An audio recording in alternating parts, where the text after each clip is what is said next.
Let's go back to the phones. Let's talk to Sue in Seattle. Sue, how are you this morning?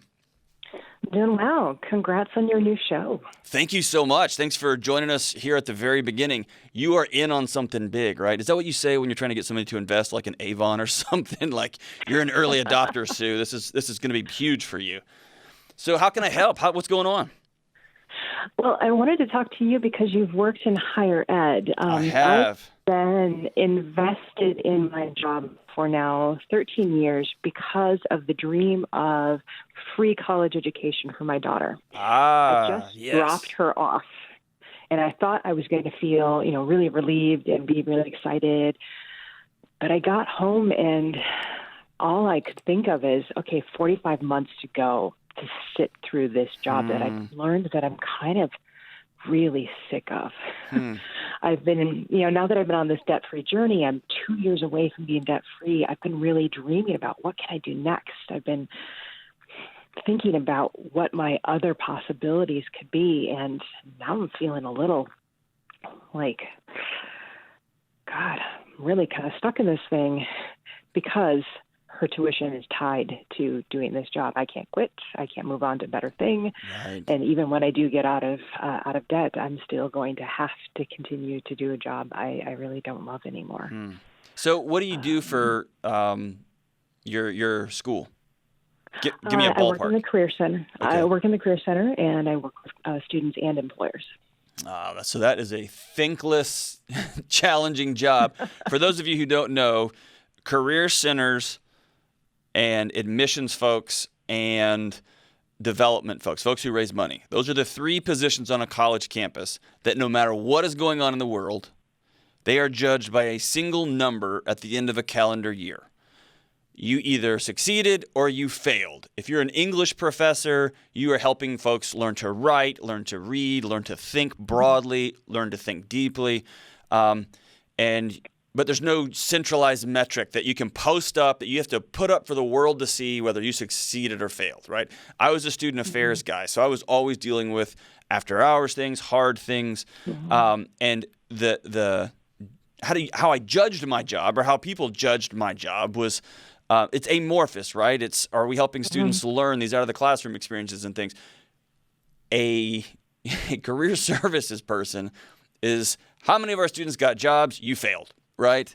What a tough job. I've known some extraordinary career services folks, and they are always under the gun there.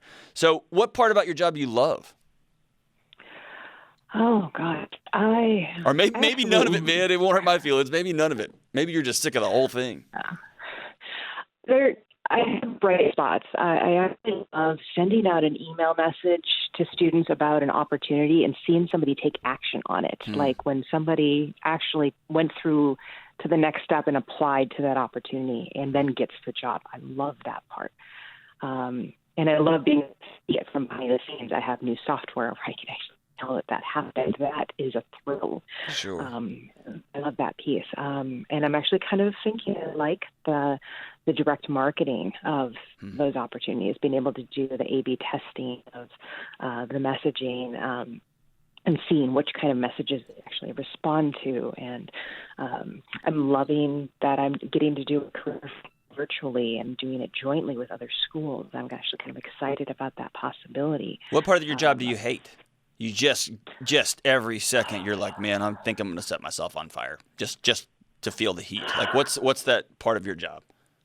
Oh, there are folks that I know I've raged about. I mean, like raged. I had to storm out of the office and stomp my way around a building before I could go back and actually talk to people. That was about just dealing with regulations and getting approvals to do things that just make common sense, but I have to go through this process to make something happen. Common sense does not always drive decision-making in higher education, right?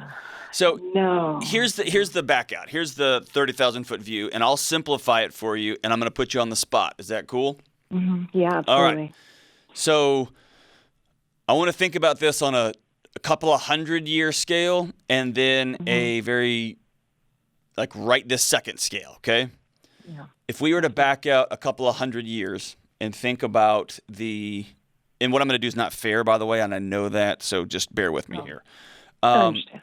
If we backed out a couple of hundred years and looked at the general sacrifices people have been willing to make over the years for their kid, for what comes next, and then I fast forward to the absolute ridiculous challenge you have of a single score metric job that is dependent on, there's very few things you can control, right? The economy's in the tank. Students can't even come in and meet with you.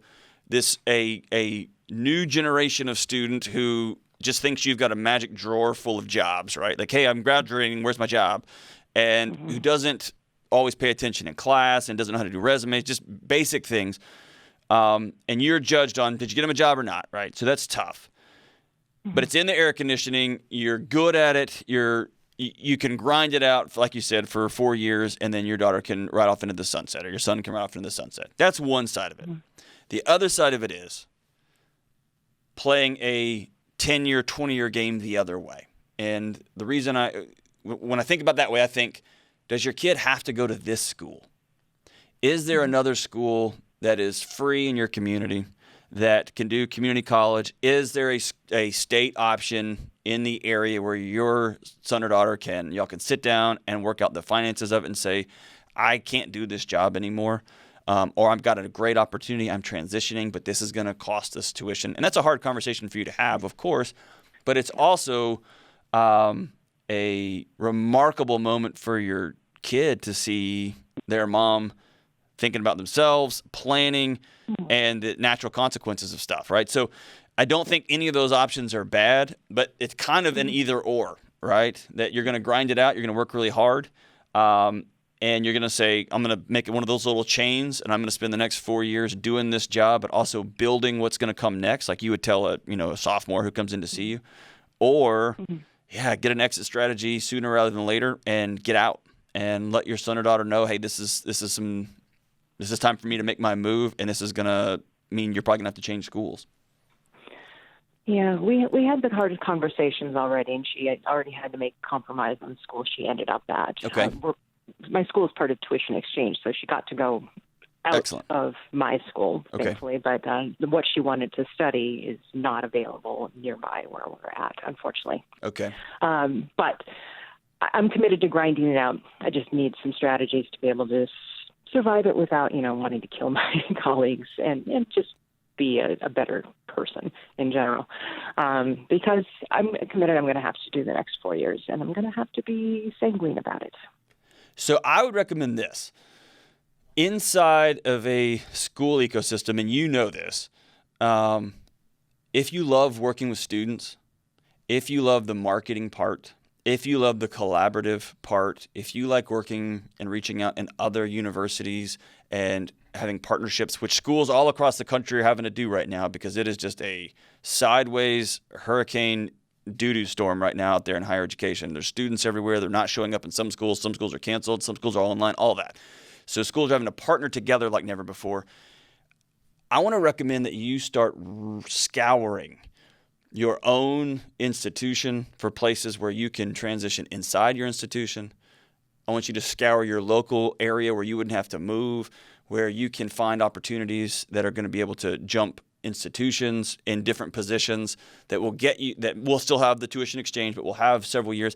I'm not a huge fan of people just resigning themselves to the next 4 years going to be awful, or the next 4 years I'm going to have to just suffer, even when it's for a greater good. Sometimes we got to do that, and that's life. But if there's other options, I really want you to explore that. And then I want to tell you this story that happened today, and maybe it will speak into the next 4 years. And this is a conversation not with your colleagues, not with your bosses, not with your child. This is a conversation you can have with the mirror. So I live about 30 minutes from work. I live out in the woods, literally in the woods. And I drove into work today, and I'm notoriously behind. I love talking with people. I like just staring off into space. I like writing. I was up at before 4 a.m. this morning trying to finish a book here that we're trying to get out. I was writing. I was in the middle of it, and then I got to work on time. Not on time. I got to work before on time, which, if you know me, super rare. I agree. I walk in, I sit down, I get all my stuff out, I start to work again on this book, and my wife calls and says, I hate to tell you this, but our son went out to the car this morning with her keys and left them in the back of my truck. And she had to get my daughter to school. She had to get herself to a writing event this morning, which meant I had an hour till we went on set this morning, till we started recording. That meant I had to race to my car, my truck, jump in, drive 30 minutes the other way, drop off a set of keys. Oh, dude, the well guy is there. And I had to talk to that guy for a second, jump back in my truck, drive back here, and get here just in time for James and Kelly to say, hey, we're about to go live, and then we were rocking and rolling. Why'd I tell you that annoying story? The whole time, I had this well in my soul of my stinking kid doesn't pay attention. He's just through life. He's like a balloon, just floating around, like bouncing off of things. He's got the greatest heart. He's brilliant. He's comically smarter than I am, but he just is like through life. And I was thinking, I'm going to set up this, and then I would stop and say, no, dude, it was an accident. And then I'd drive another couple of miles, and then I would think, you know what, dude, I'm going to get that kid, I'm going to tell him, and then I'd have to exhale and say, all I can control in this moment, all I can control is my thoughts and my actions. And what I have is I have an hour drive ahead of me, 30 minutes one way, 30 minutes the other. I'm going to have to get back to work, go straight into the recording studio and get on the air. And I can be all fired up and my heart rate can be high and I can go bananas, or I can let this go, man. I am going to have a conversation with my son tonight. I'm not going to be mad about it. He didn't do it on purpose. We are going to talk about paying attention. And I get to choose my response to that. And I realized in those moments as I was driving, I've been practicing this for 5 years since I spent some time with a man named Randy Harris there in Texas, who's a monk, who taught me how to be mindful, who taught me how to start this long journey of flexing the muscles of controlling my thoughts and my actions. And I get to decide how I respond to this stuff. I get to respond whether I just smile and say, I don't know what's going on in your life, man. That's not about me. And so, Sue, I'm telling you this to tell you this. I'm telling you this to tell you this. That was a little bit redundant. I tell you that long story to tell you this. It could be that the next 12 months, the next 24 months of a really hard job, a thankless, painful, frustrating job that has a higher purpose right now, you are helping folks navigate a messy job situation. And that's a gift to have a good career services person. You are helping your kid go to school for free, with free tuition. That's a big deal. You're setting them up. That's a legacy move on your part. But it could be a moment for you to get with a counselor, to get with a group of women there in your community that say, you know what, we're going to practice for the next 12 months, controlling our thoughts and controlling our actions. We're going to learn how to exhale when somebody gets in our business. We're going to learn how to literally heap coals of kindness on frustrating, annoying faculty members, on jerk employers who show up late or don't even show up at all, students who don't pay attention and respond to emails, ridiculous administrators. We're going to turn that corner. And in 14 months, in 30 months, in 40 months, I want you to circle back and say, I worked on my heart, I worked on my responses, I worked on my thoughts and my actions. And now I'm a person who can bring calm to chaos. I'm a person who can bring laughter to hard situations. I'm just a person of joy because I chose to. And this could be one of those moments. I make fun of CrossFit a lot. It's a great workout program, but just this could be one of those CrossFits for your soul for the next 24, 36 months. And so, Sue, I say go for it. And if you have to call your kid in a couple of months and quit, I fully understand. I left the industry. It got big for my heart. It got too much for my soul in a season, and I was blessed with an awesome opportunity to transition out. But I get just can't do it anymore. I get it. So blessings to you, Sue. When you decide what you're going to do, circle back and give me a call. I'd love to hear how it's going, and thank you so much for the call.